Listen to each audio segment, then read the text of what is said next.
There are certain knives that I get a chance to review that go beyond just the aspect of mere reviewing and open up the door for a lot of great discussion and examination.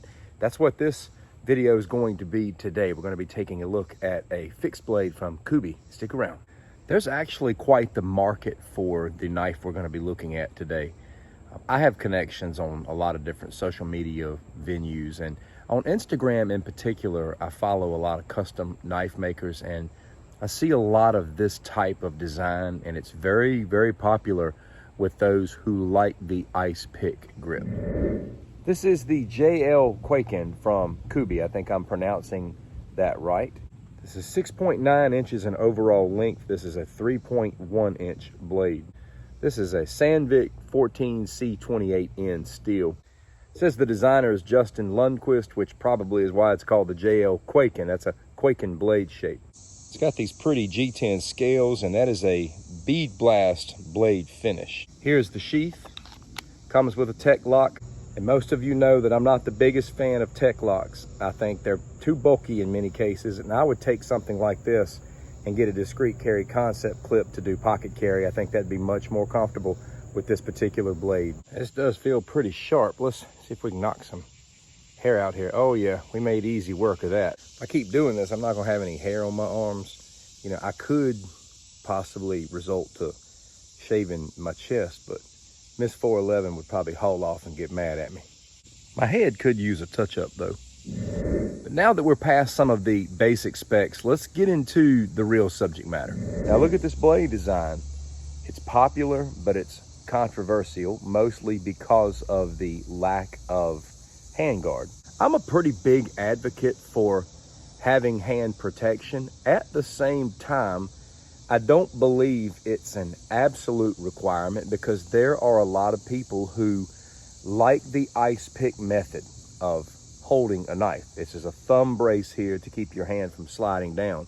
And if this is the only way you would fight with this, I don't see any reason why you wouldn't have adequate hand protection if you keep the thumb brace here. Now, there is some concern with the thumb slipping off.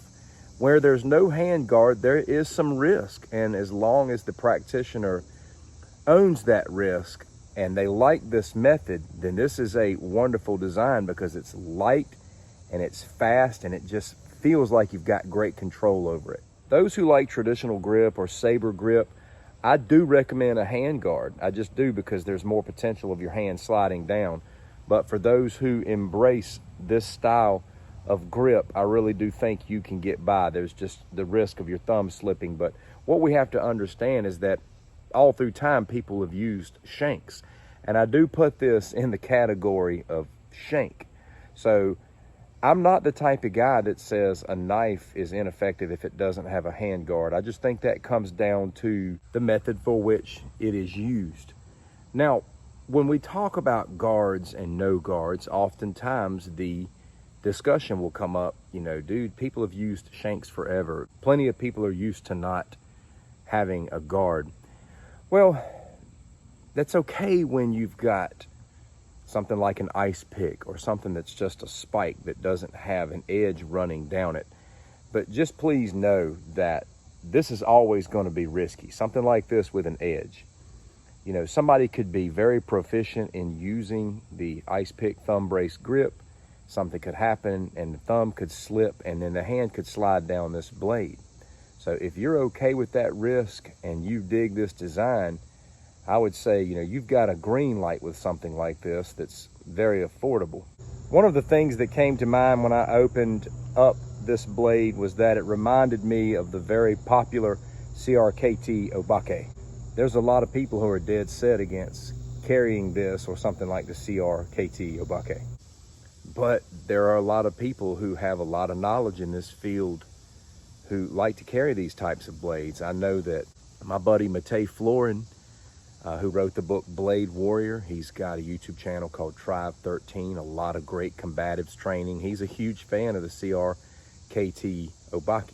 Just to give you my perspective on this, when I hold this in my hand, outside of the risk of my hand sliding down this because of no guard, when I get this in my hand this way, I do feel like I've got a tight grip and control over this. I feel locked into the top with my thumb brace. This is a narrow blade that's going to penetrate very well. It feels very fast. It's very light. It just feels like it would have a very fast and effective flow to it. And you get such a tight grip on this, and it's so light that it almost feels like it's part of you. Now again, with this having no guard, I would not do traditional or saber. This would be the only option for me. It's very light. You'd feel like you're not carrying anything. Something else you could do that I believe is really cool as far as carrying this is concerned is you could put the discreet carry concept pocket clip on the front this way to where when it's deployed, you've got the blade on the inside for reverse edge methodology. You know, you can still strike this way, but you could also pull the blade this way. I put a blade like this in the category of stinger type of blade, sting and evade. You know, it's just like having a stinger on the end of your hand. You know, bees got their stingers and people can have their stingers when they're holding something like this. Having a blade like this in your pocket is something that's very easy to deploy and strike. And it just allows you a lot of quick shots down the center line. You can strike with this angle, strike underneath. It's just fast, man. This thing is like greased lightning. I don't even think it would take away from the design or the effectiveness though to have a little bit more hand protection right there. I think it would be just a small adjustment to something like this that's already so popular that would give a lot of people a lot more peace of mind in carrying something like this. The JL Kwaiken, ladies and gentlemen, from Kubey knives. They've got this in different colors, all kinds of different color schemes with their scales. I'd love to hear your thoughts on this blade. Keep in mind that there are people all across the knife world that would vote for or against this, people with credibility. So just keep all of that in mind. There's a whole lot we can discuss concerning this blade and this design, and I'll drop a link in the description for you. Thanks for watching. Take care.